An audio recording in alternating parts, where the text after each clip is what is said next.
Secara asasnya, Isra' membawa erti perjalanan Nabi Muhammad SAW dari Masjidil Haram di Mekah menuju ke Masjidil Aqsa di Palestin.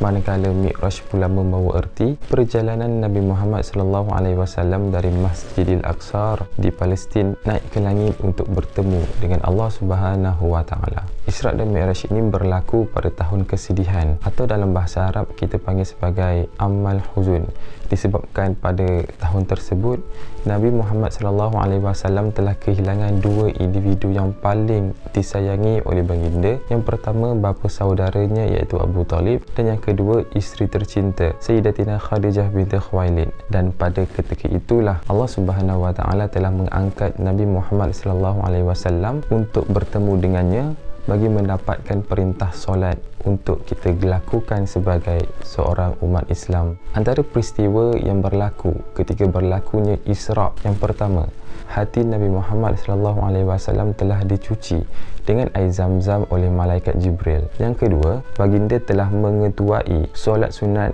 yang telah diikuti oleh para Nabi Allah Subhanahu wa taala. Dan yang ketiga, Nabi Muhammad telah diberi pilihan minuman sama ada khamar ataupun susu.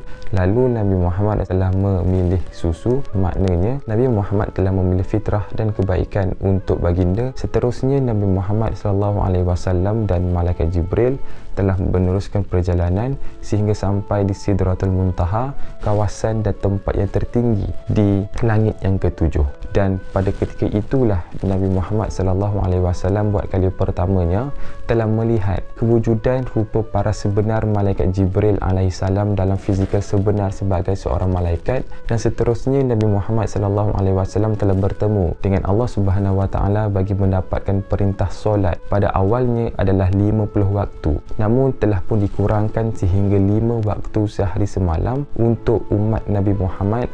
Apabila kita melaksanakan solat 5 waktu itu bersamaan 50 waktu, itu pun ramai yang masih meninggalkannya. Kita jangan lupa tujuan hidup kita di dunia ini bukanlah semata-mata untuk mengejar dunia, sebab kita kena faham dunia ini bersifat sementara.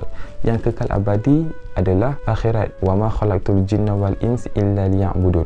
Dan tidak aku jadikan jin dan manusia untuk beribadah kepadaku. Maka kita jangan lupa tanggungjawab kita adalah untuk beribadah kepada Allah. Paling utamanya adalah mendirikan solat. Sayyidina Ali radhiyallahu anhu pernah berkata, manusia memang dalam keadaan bermimpi dan hanya akan tersedar dari mimpinya apabila telah masuk ke dalam alam kubur. Sebab itu bila dah masuk dalam kubur, ramai nak balik kepada dunia untuk bersujud kepada Allah, iaitu untuk bersolat.